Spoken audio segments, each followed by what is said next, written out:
జీవాత్మను పరమాత్మలో ఐక్యం చేసే మహాసాధనం భక్తి. అటువంటి భక్తి శబ్దంగా మారితే అది వేదం. అదే భక్తి జలంగా మారితే తీర్థం. భక్తి ఒక స్థలంగా మారితే పుణ్యక్షేత్రం. భక్తి నామంగా మారితే అది దైవస్మరణం. భక్తి అర్చనగా మారితే అది కైంకర్యం.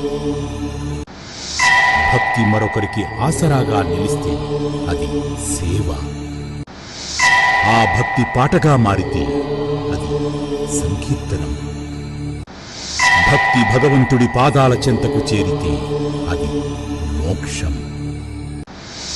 భక్తి మనిషిలో భాగమైతే అతడు ఋషి. భక్తి మనసులో చేరితే అది ఆత్మ సాక్షాత్కారం.